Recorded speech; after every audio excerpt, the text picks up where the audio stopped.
네, 오늘 보실 말씀은 마가복음 1장 1절부터 8절까지 말씀입니다. 우리 다 같이 일어나셔서 한 절씩 교독하도록 하겠습니다. 하나님의 아들 예수 그리스도의 복음의 시작이라. 선지자 이사야의 글에 보라 내가 내 사자를 내 앞에 보내노니 그가 내 길을 준비하리라. 광야에 외치는 자의 소리가 있어 이르되 너희는 주의 길을 준비하라. 그의 오실 길을 곧게 하라. 기록된 것과 같이 광야에 이르러 주의 사함을 받게 하는 회개의 세례를. 온 유대 지방과 예루살렘 사람이 다 나아가 자기 죄를 자복하고 요단강에서 그에게 세례를 받더라. 허리에 가죽띠를 띠고 메뚜기와 속청을 그가 전파하여 이르되 나보다 능력 많으신 이가 내 뒤에 오시나니 나는 굽혀 그의 신발끈 풀기도 감당하지 못하겠노라. 나는 너희에게 물로 세례를 베풀었거니와 그는 너희에게 성령으로 세례를 베푸시리라. 아멘. 말씀에 은혜 받으세요. 인사하면서 앉겠습니다. 말씀에 은혜 받으세요. 아멘. 복음의 시작이란 제목으로 말씀을 나누겠습니다. 우리가 그동안 구약에 대한 말씀을 쭉 살펴보았는데요. 이제는 이제 신약에 대한 말씀을 좀 살펴보려고 합니다. 신구약 균형을 좀 잘 이렇게 맞춰가면서 보는 게 참 중요할 것 같아서 마가복음을 좀 살펴보려고 하는데요.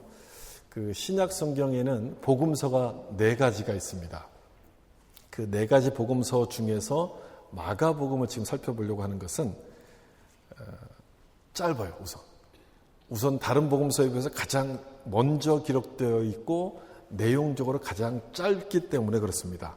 마태복음은 28장까지 있죠. 누가복음은 24장까지 있어요. 반면 이 마가복음은 16장입니다. 짧죠. 짧기 때문에 다른 복음서에서 비해서 이해하기가 굉장히 쉽고 핵심을 직설적으로 기록해 놨습니다. 성격이 급한 사람 같은 게 언제 다 읽고 이런 사람들은 마가복음을 읽기에 아주 좋은 거죠. 사실 이 마가복음은 로마에 있는 성도들을 위해서 썼거든요. 그러니까 로마 사람들을 위해서 쓴 거예요. 이 로마인들이 성격이 굉장히 급했대요. 급해서 잘 기다리지를 못하는 그런 성격이었다고 합니다. 그래서 이제 이 마가복음을 읽어보면 이런 표현들이 많이 나와요. 곧, 즉시, 이제, 이런 표현들이 굉장히 많이 나옵니다. 이런 표현을 자주 썼던 것은 기다리지 못하는 이 로마인들의 급한 성격을 고려해서 이런 내용들을 표현한 것이죠. 예수님에 대한 기사를 봐도 마찬가지예요. 마태복음에서는 예수님의 족보와 함께 마리아가 잉태한 사실부터 쭉 기록해요. 누가복음에는요, 아예 세례 요한의 잉태부터 해서 쭉 기록해요. 근데 이 마가복음에는 예수님의 탄생 기사가 없습니다. 그러니까 30살이 딱 되셨을 때, 공생애를 시작하셨을 때부터 그 내용을 딱 기록해요. 이유가 다 있죠. 마태복음은 유대인들을 위해서 기록한 책이기 때문에 이 유대인들에게는요, 혈통이 굉장히 중요했어요. 누구의 후손으로 왔는가? 예수님께서 다윗의 후손으로 오셨다는 이 혈통이 굉장히 중요했기 때문에 이 족보를 여기 기록하고 있는 거예요.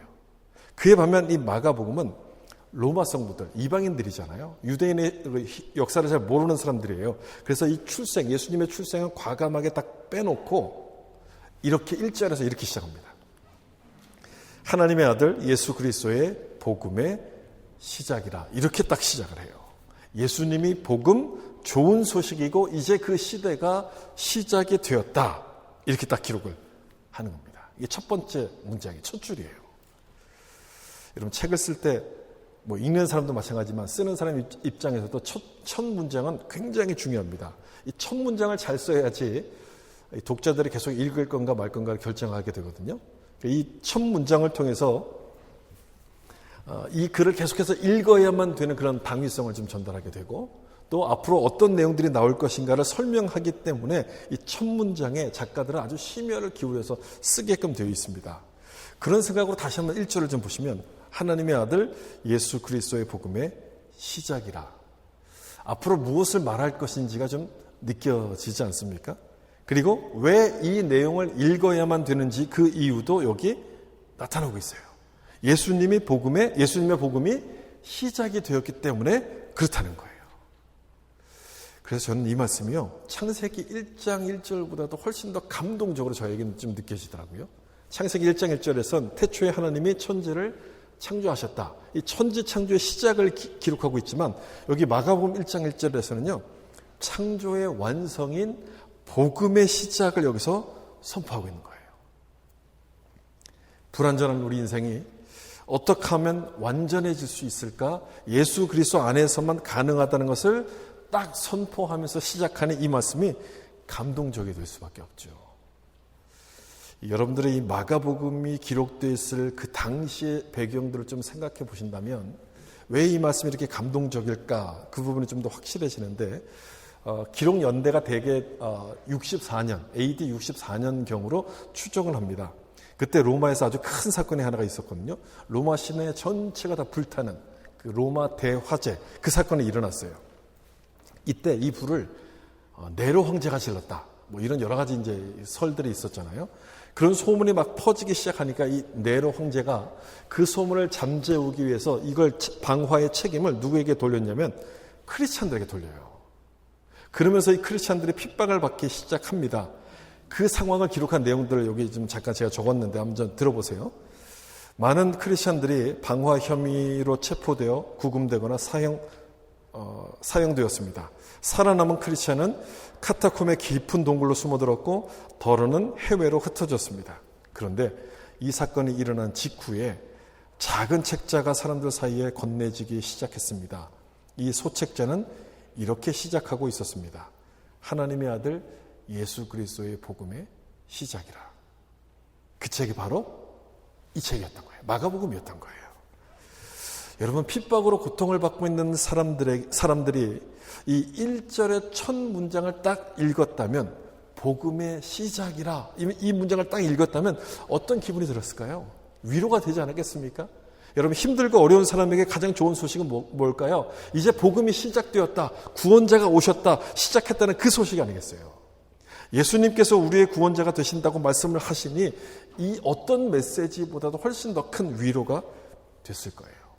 마가복음은 이렇게 우리에게 가장 좋은 소식인 예수님의 복음으로 시작을 합니다. 여기 1절에 복음의 시작이란 요 표현, 복음의 시작, 예수님이라고 이렇게 말씀하고 있잖아요. 그건 이제 예수라는 이름 때문에 그런데 예수라는 이름의 뜻이요. 마태복음 1장에 나오는 것처럼 자기 백성을 저희 죄에서 구원할 자라. 예수는 구원이란 뜻이에요. 그러면 그리스도는 무슨 뜻인가? 그리스도는 기름 부음을 받은 자라는 뜻이죠. 그러니까 메시아는 히브리어, 그리고 그리스도는 헬라어. 둘 다 똑같은 뜻이에요. 기름 부음을 받았다는 그런 뜻이에요. 하나님께서 세상을 구원하시기 위해서 약속하셨던 그 메시아가 바로 그리스도가 바로 이 예수님이다. 이런 말씀이 예수 그리스도라는 이름이에요. 그래서 예수님이 복음이고 복음의 시작이 되신다는 거예요. 복음은 굿뉴스 아닙니까? 좋은 소식이란 그런 뜻 아니겠습니까? 예수님께서 이 땅을 구원하러 오셨기 때문에 좋은 소식이잖아요.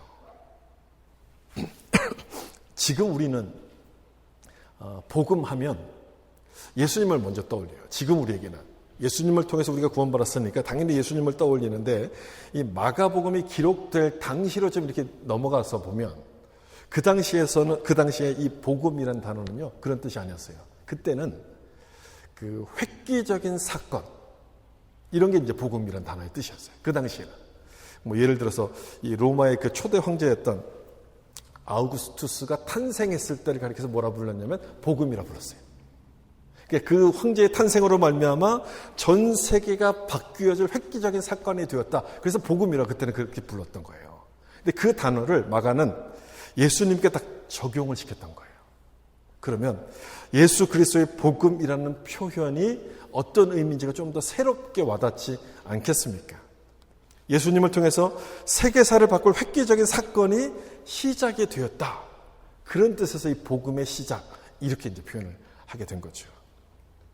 이 복음의 시작이라는 단어에는 어떻게 시작이 된 것이고 또 그 결과가 무엇인가, 이 두 가지 의미가 그 안에 한꺼번에 담겨져 있는데 1절이 바로 그 두 가지 의미를 표현해 주고 있어요. 어떻게 시작됐습니까? 예수님에 의해서 복음이 시작됐죠.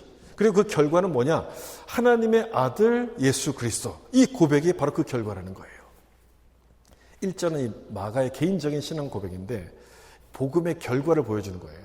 복음을 받아들였던 마가가 하나님의 아들 예수님을 고백하는 이 장면이 복음의 결과라는 것을 보여주는데, 다시 한번 이 1절을 보시면 이 마가의 고백이 어디서 많이 본 것과 같지 않습니까? 하나님의 아들 예수 그리스도의 복음의 시작이다. 어디서 많이 본 고백 같지 않아요? 베드로가 했던 고백과 좀 비슷하지 않습니까? 예수님께서 너희는 나를 누구라고 생각하느냐 이렇게 물었을 때, 그때 베드로가 딱 나서가지고 주는 그리스도시요 살아계신 하나님의 아들입니다. 그렇게 고백했어요. 1절에 나온 고백과 아주 비슷하죠. 그래서 이 초대교회 교부들은 이 마가복음을 가리켜서 베드로의 회고록이라고 그렇게 불렀어요. 그러니까 베드로가 썼던 말 또는 이제 기록들 모든 것과 아주 비슷하게 이제 닮았다. 모든 것과 일치한다. 이렇게 보았다는 거예요. 그럼 여러분 좀 궁금해지지 않습니까? 어떻게 이 마가는 베드로의 말투를 닮았을까? 그리고 베드로와 같은 내용을 마가가 왜 고백을 하고 있을까? 이런 궁금증이 좀 생기게 돼요. 많은 분들이 오해하시는 것 중에 하나가 뭐냐면 이 마가가 예수님의 12제자는 아니라는 거죠. 마가는 예수님의 12제자가 아니에요. 누가도 그렇죠. 누가도 예수님의 12제자가 아니었어요. 그러니까 복음서를 기록했다는 것 때문에 12제자였을 것이라고 오해하는데 그렇지 않습니다. 그런데도 이 마가는 최초의 복음서를 기록했어요. 그에 비해서 수제자였던 이 베드로는요, 복음서를 기록한 것이 아니라 그냥 아주 작은 서신 하나만 딱 기록합니다. 이상하지 않습니까? 수제자였으면 뭔가 좀 복음서 같은 아주 굵직한 책을 기록할 것 같은데 베드로는 그걸 기록하지 않아요. 왜 그랬을까? 아마도 베드로는 이 마가가 기록한 이 말씀을 보고 나서 야, 이 정도면 충분했다. 충분히 됐다. 난 또 기록 안 해도 되겠다. 아마 그렇게 생각을 했을지도 모르겠습니다. 그렇다면 베드로와 이 마가는 뭔가 깊은 관계가 있다는 것을 우리가 생각해 볼 수 있게 되는데, 이 마가라는 사람이 어떤 사람인가 좀 생각을 여기서 잠깐 해보죠. 이 마가는 누구냐면 그 사도행전에 오순절에 성령이 임했던 사건이 있잖아요. 그 성령이 임했을 때 120명의 제자들이 모여서 이제 기도하다 성령을 받았는데, 그때 모였던 장소가 누구의 다락방이었습니까? 마가의 다락방이었어요. 다락방에 120명이 모여요. 그럼 얼마나 큰 집이겠습니까? 다락방에 이 정도 모일 정도 굉장히 큰 집이었고, 마가의 집은 아마도 부유한 집이었을 겁니다. 그때 오순절에 성령을 경험했던 이 마가는 얼마 후에 바울과 바나바와 함께 선교 여행을 딱 떠나게 돼요. 이 바나바의 조카가 이제 마가였거든요. 자기 조카를 데리고 이제 같이 가자 이렇게 했겠죠. 그래서 선교 여행을 이제 떠나요. 떠났는데 쭉 가다가 버가라는 곳에 딱 도착했을 때 마가가 포기합니다. 더 이상 못하겠습니다라고 포기해요. 무슨 이유인지 잘 모르겠지만 하여튼 선교 여행을 포기하고 집으로 돌아가요. 마가의 집이 부자라 그랬잖아요. 고생 한번 하지 않고 자란 사람 아니었겠습니까? 그랬던 이 마가가 선교를 감당하기에는 너무너무 벅찬 일이었을 것 같아요. 아마 그래서 포기했는지도 모르겠어요. 그래서 이 일 이후로 바울과 바나바가 갈라서게 돼요. 2차 선교여행을 떠나려고 했을 때 다시 한번 마가는 자기 조카였던 바나바는 조카였던 마가를 데리고 가자라고 제안했는데 바울이 반대합니다. 한 번 포기한 사람인데 그 사람을 어떻게 다시 데리고 갈 수 있느냐? 안 된다라고 반대하면서 이 둘이 갈라서게 돼요. 바나바는 마가를 데려가고 바울은 실라를 데리고 떠나요. 그러면서 이 마가는 성경에서 더 이상 기록이 나오지 않습니다. 사라져버려요. 그러다가 언제 다시 등장하게 되냐면 딱 한 번 나오는데, 바울이 보냈던 마지막 편지 디모데 후서에서 이 마가의 이름이 다시 한번 등장을 하게 돼요. 그 말씀 보시면 디모데후서 4장 11절 여기 보시면 너가 올 때에 마가를 데리고 오라. 그가 나의 일에 유익하니라. 요때 다시 한번 등장합니다. 한참 시간이 흐른 뒤에요. 한참 시간이 흐른 뒤에 바울이 마가를 다시 부르는 거예요. 왜 불렀을까요? 이 마지막에 있는 걸 보면 그가 나의 일에 유익하다라고 말씀하고 있죠. 마가가 달라졌다는 뜻인 거예요. 그 오래전에 선교 여행을 가다가 포기했던 그 연약한 마가가 아니라 바울이 다시 불러오라고 할 정도로 달라졌다. 이런 뜻이온 거예요. 그럼 도대체 어떻게 마가가 달라졌을까? 아마 여기에서 우리가 답을 찾을 수 있는데, 베드로 전서 5장 15절 택하심을 받은 바벨론에 있는 교회가 너희에게 무난하고 내 아들 마가도 그러하니라. 이렇게 되어 있어요. 바벨론은 이제 로마를 가리키는 말인데 로마 성도들에게 이 마가를 지금 소개하고 있어요. 마가가 이제 그 로마 성도들에게 쓴 책이 마가복음 아니에요? 마가를 소개하는데 뭐라고 부르고 있냐면 내 아들 마가 이렇게 부르고 있어요. 그렇다면 여러분 이 마가가 누구의 영향을 받아서 변화되었을지 짐작이 되지 않습니까? 누구예요? 베드로예요. 베드로. 초대교회 문헌에 의하면 이 베드로가 헬라어를 잘 못해가지고 헬라어로 뭔가를 전할 때마다 통역이 필요했잖아요. 이 통역으로 도왔던 사람이 마가였을 거라고 생각합니다. 그래서 마가가 베드로의 통역을 돕다가 이 복음서까지 기록하게 된 거죠. 그러면 왜 베드로는 이 마가를 도와준 걸까? 그것도 궁금하잖아요. 왜 마가를 도와줬을까? 아마 그건 여러분들이 충분히 짐작할 수 있을 것 같은데 베드로 역시 실패를 경험해 본 사람이었기 때문에 그렇습니다. 예수님을 3번이나 부인하면서 실패했던 경험이 있었기 때문에 바울에게 버림받았던 이 마가의 심정이 무엇인지를 잘 헤아렸을 거예요. 그래서 이 마가를 특별한 마음을 가지고 품어줬을 거예요. 내 아들 마가 이렇게 부르면서 이 마가를 도와주었고 그렇게 해서 이 마가는 변화되기 시작했을 거예요. 저는 여기서 복음이 갖고 있는 용서와 회복의 능력이 무엇인지를 좀 생각하게 돼요. 복음이 갖고 있는 용서와 회복의 능력. 앞에서 제가 복음이 역사를 바꾸는 획기적인 사건이라고 그 당시에는 그런 의미라고 제가 설명드리지 않았습니까? 실패했던 베드로를 다시 품어주시고 회복시켜 주셨던 것은 그야말로 복음이에요. 그의 인생을 획기적으로 바꿨던 사건. 그래서 복음이었던 거예요. 베드로의 인생을 바꿨던 획기적인 그 사건은 바로 누가 그렇게 하셨냐면 예수님이 그렇게 하셨어요. 예수님이. 그래서 복음의 시작은 바로 예수님이 되는 거예요. 예수를 만나면 내 인생이 바뀌는 그런 결과로 이어지게끔 된다는 거예요. 이 마가도 마찬가지였어요. 실패한 마가를 품어줬던 그 사람은 바로 복음의 능력을 경험했던 바로 그 베드로예요. 자기를 회복시키신 것처럼 이 마가도 회복시켜 주실 것이라고 믿고 그를 도와주기 시작합니다. 그렇게 해서 베드로를 통해서 예수님의 사랑을 경험하게 된 이 마가는 실패자에서 복음서를 기록하는 위대한 제자로 다시 태어나게 돼요. 자기 인생을 변화시킨 획기적 사건, 이 복음을 경험하게 된 거예요. 그랬으니 이 복음서를 딱 쓰면서 첫 문장을 뭐라고 썼겠어요? 하나님의 아들 예수 그리스도 복음의 시작이라 이렇게 기록한 거예요.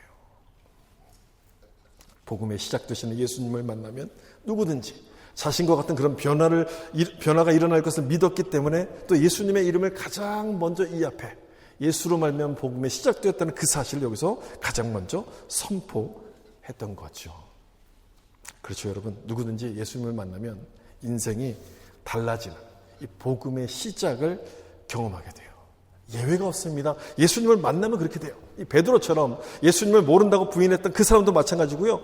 마가처럼 선교 여행을 포기했던 그 사람도 복음이신 예수님을 만나면 새로운 시작을 경험하게 돼요. 그러니 이것보다 더 좋은 소식이 어디 있어요? 망가져버린 인생이 다시금 시작하게 되니 이것보다 더 좋은 소식이 어디 있겠어요? 그래서 복음이라고 부르는 거예요. 우리 인생을 획기적으로 바꿔놓을 이 위대한 일을 예수님이 시작을 하신 거예요. 여러분은 이 예수님을 만나셨습니까? 복음의 시작이신 이 예수님을 여러분 만나셨어요? 교회를 다니고 있음에도 불구하고 이런 경험이 없다면 죄송하지만 잘못 다니고 있는 거죠. 잘못 믿고 있는 거예요. 1절 말씀은요, 분명하게 예수님에 의해서 복음이 시작되었다라고 선포해요. 시작되었다라고 딱 선포하고 있어요. 그렇다면 예수를 믿는 내 안에도, 우리 마음 안에도 이 복음이 시작이 돼야 되는 거죠. 예수를 통해서 내 인생에 바뀌는 획기적인 복음의 사건들이 일어나야 되는 거예요. 나같이 부족한 자를 사랑하셔서 당신의 자녀로 삼아주셨던 그 예수님의 은혜가 깨달아지고 그래서 주님을 위해서 살기로 결단하는 새로운 시작이 나타나야 되는데 이런 은혜가 여러분들에게도 임할 수 있기를 예수님 이름으로 축복합니다. 2절을 좀 보시면 선지자 이사야의 글에 보라 내가 내 사자를 내 앞에 보내노니 그가 내 길을 준비하리라. 예수님의 길을 준비한다고 말씀하는데 이 사람이 누구였습니까? 세례 요한이죠. 세례 요한을 가리키는 말씀이에요. 이 마가는 세례 요한을 가리켜서 예수님의 길을 준비하는 사람이라고 이렇게 소개를 합니다. 몇 가지 이유 때문에 그래요.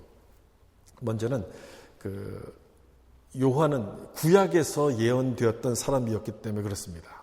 여기 이사야의 글에, 그러니까 이사야 선지자 그 구약 성경을 말하는 것이죠. 거기에 예언된 사람. 갑자기 급조한 사람이 아니라 오래전부터 하나님께서 하나님의 계획 가운데 준비된 사람이라는 겁니다. 그래서 이 2절은 요한을 언급하는 말씀처럼 보이지만 실은 이 요한의 역할이 복음을 준비하는 것이기 때문에 하나님의 계획을 설명하시는 말씀이에요. 우리를 구원하시는 하나님의 계획을 여기서 설명하는 거예요. 여러분 그렇지 않습니까? 이 세례 요한을 보내신 것은 우리를 구원하실 그 예수님을 준비하시는 일이기 때문에 하나님의 계획을 말하는 거잖아요. 예수님께서 오신 것을 복음의 시작이라고 하지만 예수님이 오신 것을 복음의 시작이라고 표현하고 있지만 이 2절 말씀을 좀 보면 그때부터 딱 시작한 것이 아니라 이미 오래전부터 하나님께서 계획하고 계셨다는 것을 우리가 알 수가 있는 거예요. 오래전부터. 지금 우리가 예수를 믿고 구원받잖아요. 지금 우리가 구원받은 것처럼 생각하지만 지금 일어난 일처럼 우리는 생각하지만 그 일은요 아주 오래전부터 하나님께서 계획하시고 준비하셨던 그 결과라고 지금 말씀을 하고 있는 거예요. 여러분 놀랍지 않습니까? 지금 내가 구원받은 것은 하나님께서 오래전부터 준비한 결과라는 거예요. 이 말을 듣고도 놀라지 않으면 진짜 놀라울 만한 일이에요. 그런 말 듣고도 아무런 느낌이 없으면 진짜 놀라운 거예요. 여러분 오래전부터 우리를 구원하시기 위해서 오래전부터 준비하셨다는 그 말이 무슨 뜻일까요? 한번 좀 생각해 보세요. 하나님께서 오래전부터 구원하실 준비를 하고 계셨다. 그 말의 의미가 도대체 뭘까? 그건 하나님께서 우리를 오래전부터 알고 계셨다는 뜻이에요. 오래전부터 알고 계셨다. 우리는 하나님을 몰랐지만 하나님은 우리를 알고 계셨다는 거예요. 제 증거를 보여드릴까요? 에베소서 1장 4절 말씀 우리 같이 한번 읽어보겠습니다. 곧 창세전에 그리스도 안에서 우리를 택하사 우리로 사랑 안에서 그 앞에 거룩하고 흠이 없게 하시려고. 아멘. 우리를 하나님이 택하셨어요. 택하셨다는데 언제부터 택하셨다고 말씀합니까? 창세전에라고 말씀해요. 구약 시대보다도 훨씬 더 전에 우리를 구원할 계획을 가지고 계셨다. 이렇게 말씀하는 거예요. 지금 내가 구원을 받았는데 이 구원은 이미 오래전부터 갖고 계셨던 계획이었다. 이렇게 말씀하고 있는 거예요. 여러분 이래도 놀랍지 않습니까? 그래서 복음인 거예요. 이보다 더 좋은 소식이 어디 있겠어요? 하나님께서 우리를 구하시려고 창세전부터 그 모든 계획을 세우셨구나. 여러분 그렇게 믿으십니까? 이 말씀을 믿으세요? 혹시 믿어지지 않는다면 왜 안 믿어지는 걸까요? 왜 안 믿습니까? 누가 여러분들에게 믿지 말라고 얘기해 주던가요? 그게 사실이 아니라고 자꾸 얘기해 주던가요? 아기가 딱 태어날 때 우리는 그 아이를 볼 수가 없으니까 아이가 태어난 딱 그 순간 그날 태어났다 이렇게 보통 얘기하잖아요. 아기가 딱 그 엄마 뱃속에서 나오는 그날 태어났다고 이야기하지만 정확하게 말하면 이 아기의 생명은 우리 눈에 보이기 전부터 시작을 하고 있었어요. 내가 느끼지 못한 그 순간부터 시작을 하고 있었던 거예요. 무슨 말이냐면 우리 눈으로 보는 것이 전부가 아니라는 걸 지금 설명드리고 싶은 거예요. 우리는 그 아이가 태어났을 때만 딱 보지만 그 전부터 태어날 준비를 하고 있었다는 거예요. 눈으로 보는 게 전부가 아니라는 거예요. 여러분 믿음이라는 게 뭡니까? 믿음은 보고서 믿는 겁니까? 안 보고서 믿는 겁니까? 어떤 게 믿음이에요? 보고 믿는 거예요? 안 보고 믿는 거예요? 안 보고 믿는 거예요. 성경은 보지 않고 믿는 것을 가리켜서 믿음이라고 설명하고 있어요. 창세 전에 선택했다는 이 말씀은요, 볼 수가 없어요. 증명할 수가 없어요. 증명할 수가 없으니까 믿을 수 없다는 얘기겠습니까? 아니죠. 증명할 수 없지만 성경이 말씀하고 있기 때문에 그렇게 믿으라라고 말씀하는 거예요. 그게 믿음이라는 거예요. 내 눈으로 확인할 수 없어도 하나님의 말씀이니까 믿어야지. 그게 믿음이라는 거예요. 여러분 우리는 아담의 후손이지만 자꾸 아담을 따라가시려고 하면 안 돼요.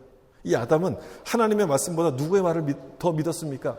뱀의 말을 믿잖아요. 뱀의 유혹을 자꾸 믿고 그 뱀의 말이 논리적이고 합리적이고 이성적이니까 그 말을 자꾸 쫓아가잖아요. 그러면 안 돼요. 하나님의 말씀을 믿으셔야 돼요. 안 믿어지시면 외우시면 돼요. 외우시면. 이 말씀을 자꾸 읽고 자꾸 외우다 보면 이 말씀이 복음이라는 사실이 어느 순간 내 마음속에 딱 믿어지는 때가 있어요. 하나님의 은혜로 말미암아 믿어지는 때가 있어요. 그래서 자꾸 읽고 자꾸 외우셔야 돼요. 2절에서 이 마가가 세례 요한을 소개하고 있는 것은요, 그가 하나님의 계획을 따라온 것처럼 복음을 믿는 우리도 하나님의 계획 가운데서 구원받았다는 것을 설명하려는 거예요. 그 사실을 믿으라고 말씀하는 거예요. 그럼 복음의 시작이 무엇인지 그 의미가 딱 이제 잡히는 거예요. 하나님이 우리를 구원하실 계획을 처음부터 세우고 계셨구나. 이 사실을 우리가 기억하라는 거예요. 그리고 3절을 보시면 요한을 또 이렇게 소개해요. 광야에 외치는 자의 소리가 있어 이르되 너희는 주의 길을 준비하라. 그가 오실 길을 곧게 하라. 세례 요한은 광야에서 외치는 자였었는데 뭐라고 소리를 쳤냐면 주의 길을 준비하라 이렇게 소리쳤어요. 많은 사람들에게 주님의 길을 준비하라. 요한은 자기가 뭘 해야 될 것인가를 정확히 알았다는 거예요. 자기의 소명이 뭔지를 알았던 사람이라는 거예요. 그래서 이 회개의 세례를 선포하면서 주님을 바라보라고 외쳤던 것인데, 이처럼 복음을 듣고서 구원받은 사람은 자기의 소명이 무엇인지를 확실하게 깨닫기 시작합니다. 나를 창세전부터 택하셨고 그 다음에 예수님을 통해서 구원받았다는 사실을 확실하게 믿는 사람은 내가 이제부터는 뭘 해야 되는 것이구나, 그 사실이 무엇인지를 분명하게 알게 된다는 거예요. 복음을 통해서 새로운 인생을 시작하게 되는 거예요. 복음을 통한 새로운 인생, 내가 누군지를 알았으니까 새로운 인생을 시작하게끔 되는 거예요. 그래서 여러분들은 매일매일 아침마다 눈을 떴을 때 이 질문을 여러분 스스로에게 좀 던져봐야 돼요. 예수를 믿는 나는 무엇을 위해서 살고 있는가? 이 질문을 매일 던져보셔야 돼요. 세수하고 거울을 보면서 예수 믿는 나는 도대체 무엇을 위해서 살고 있는가? 그 질문을 좀 던져보셔야 돼요. 여러분 스스로에게 한번 물어보세요. 나는 무엇을 위해서 살고 있는가? 여러분 열심히 일하시잖아요. 열심히 자녀들 키우지 않습니까? 많은 일들을 열심히 하잖아요. 노력하잖아요. 그 모든 노력들이 무엇을 위한 것입니까? 이 질문이 굉장히 중요해요. 왜 중요하냐면 예수를 믿지 않는 사람들도 열심히 살기 때문에 그래요. 우리보다 더 열심히 살지 몰라요. 그들도 열심히 살기 때문에 그래요. 그런데 그 사람들은 자기 자신을 위한 열심, 자기를 위한 열심을 갖고 살지만 우리는 예수를 믿고 구원받아서 새로운 인생을 살고 시작했기 때문에 우리는 무엇을 위해서 살아야 되는가? 그들과 달리 내가 아닌 주님을 위한 열심을 갖고 살아야 된다는 거예요. 주님을 위한 열심으로 살아야 돼요. 나를 구원하신 그 예수님을 전하는 인생으로 우리가 살기로 그 일에 열심을 내야 된다는 거예요. 이런 마음이 없다면 이 복음의 시작이 아니라 일시정지, 일시멈춤 이런 상태일 거예요. 내가 복음을 듣고 구원받았다는 것을 아는데 내 안에 정말 주님을 위한 인생으로 살아야지라고 그런 마음이 없다면, 그런 마음이 다 식어버렸다면 복음의 시작이 아니고 복음의 멈춤이에요. 복음의 끝인 거예요. 여러분, 예수님께서 우리를 구원하신 것은요, 우리끼리 모여서 잘 살라고 구원하신 것이 아니에요. 나만 잘 먹고 나만 편하게 살라고 나를 구원해 주신 것도 아니죠. 내가 복음으로 새롭게 시작한 인생임을 깨닫고 예수님을 위해서 살라고 우리를 구원해 주셨는데, 그러므로 세례 요한이 자신의 소명을 깨닫고서 예수님을 증거했던 것처럼 우리도 예수님을 위해서 사셔야 돼요. 예수님을 위한 삶을 살아가셔야 돼요. 복음으로 시작했다가 멈춰버린 분들이 있다면, 그 복음의 시작이 끝이 나버린 분들이 있다면 다시 한번 이 말씀을 들으시면서 다시 시작할 수 있었으면 좋겠어요. 다시 시작. 이 복음의 능력이 어떤 것인가를 깨닫고 세례 요한처럼 예수님을 위한 그런 인생으로 살아갈 수 있기를 예수님의 이름으로 축복합니다. 그다음 6절을 좀 보시면 요한은 낙타 털옷을 입고 허리에 가죽띠를 띠고 메뚜기와 석청을 먹었다. 이렇게 요한에 대한 모습을 기록하고 있는데, 이 말씀은 세례 요한이 어떤 사람인가를 좀 설명해 주는 말씀이에요. 어떤 종류의 사람인가, 어떤 삶을 살고 있는 사람인가, 이걸 설명하는데 한마디로 아주 단순한 삶을 살았던 사람, 이런 거죠. 아주 단순한 삶을 살았던 사람. 이 낙타털 옷 그리고 가죽 허리띠, 요즘 기준에서 보면 아주 비싼 옷 아닙니까? 구하기 힘든 그런 옷인데 그 당시에는 너무너무 평범한 옷이었어요. 서민들이 입는 옷이었고, 이 가죽띠 역시 마찬가지예요. 당시에 그 부자들은요, 가죽띠를 안 해요. 보석으로 막 이렇게 둘른 이런 온갖 장식을 붙인 허리띠를 함으로써 자기가 어떤 사람인가를 막 과시했는데, 이 가죽띠는 그런 게 아니에요. 돈 없는 사람이 하는 거예요. 무슨 음식을 먹었어요? 메뚜기, 석청? 이것도 요즘에는 구할 수 없어서 못 먹는 음식 아니겠습니까? 아주 올게닉 푸드, 아주 좋은 음식인데, 그 당시에는 돈 없는 사람들이 구할 수 있는 유일한 음식이 저거였어요. 메뚜기를 주식으로 삼고 석청을 디저트로 먹는 이런 거였어요. 그래서 이 요한의 삶은 단순한 옷에 단순한 음식을 먹었던, 그렇게 그 자체로서 아주 단순한 사람이었다, 이렇게 지금 설명하는 말씀인데, 그러면 왜 요한은 그렇게 살았을까 하는 부분이에요. 요한은 왜 이렇게 살았을까? 도시 생활에 지쳐서? 지겨워서? 또는 세련된 게 뭔지를 몰라서 이렇게 살았을까? 검소하게 살았던 것일까? 아니죠. 요한은요, 자기의 소명이 무엇인지를 알았기 때문에 그래요. 소명을 알았기 때문에 이렇게 살아요. 여러분, 요한의 소명이 뭐였습니까? 누구의 길을 예비하는 거였어요? 예수님의 길을 예비하는 거였어요. 예수님을 위해서 사는 것이 그의 소명이었기 때문에 이 단순한 삶에도 만족을 했던 것인데, 저는 이 요한의 이 모습이 예수를 믿는 우리 크리스찬들의 모습, 우리 크리스찬들이 닮아야 될 모습이라고 그렇게 생각해요. 우리도 이렇게 살아야 된다는 거예요. 그래서 메뚜기만 막 먹어야 된다 이런 뜻이 아니라 우리도 이렇게 살아야 된다는 거예요. 가능하면 많이 가지려고 하지 말고 적게 소유하는 삶, 그러면서도 감사하고 만족하는 삶이어야 된다는 거예요. 여러분, 가능합니까? 그게 가능할까요? 어렵죠. 좀 어려워요. 어렵지만 노력하셔야 돼요. 왜냐하면 예수 믿는 사람은 세상에 소망을 둔 사람이 아니고 주님께 소망을 둔 사람이기 때문에 그래요. 그 모습, 주님께 소망을 두었다는 것을 우리 삶을 통해서 보여야 되는데, 다른 사람보다 더 많은 것을 가지려고 욕심을 내고 더 많이 쥐고 있으면 그 사람은 이 세상에 소망을 두고 사는 사람 아니겠습니까? 주님께 소망을 둔 사람이라고 누가 볼 수 있겠어요? 그럴 수가 없어요. 그래서 예수 믿는 사람은요, 더 많이 가지려고 하기보다는 더 적게 가지려고 노력하는 것이 아주 중요해요. 영성과 소유는 반비례합니다. 우리는 그게 비례한다고 생각해요. 근데 반비례해요. 너무 많은 것을 가지면 영성은 떨어질 수밖에 없어요.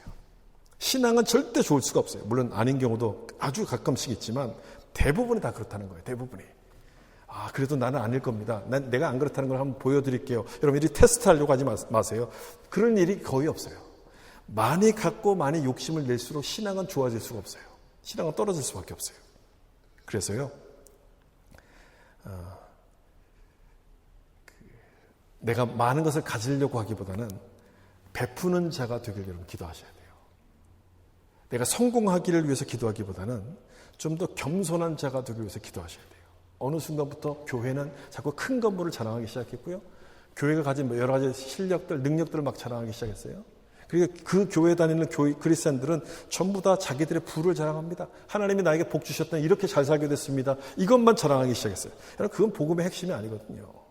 우리는 세상의 소유를, 세상의 목적을 두고 사는 사람이 아니라 주님께 목적을 두고 사는 사람이기 때문에 이런 삶보다는 더 적게 가지면서도 감사하는 삶, 이것이 좋은 거예요.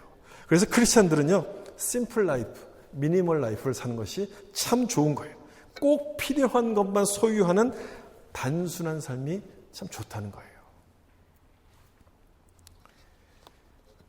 오늘 본문을 볼 때 참 놀라운 것은 세례 요한이 광야에 살았거든요. 집이 없어서 광야에 살았는데, 광야에 살면서 복음을 전했는데 사람들이 그곳으로 몰려왔다는 거예요. 저는 이 점이 굉장히 좀 놀랍더라고요.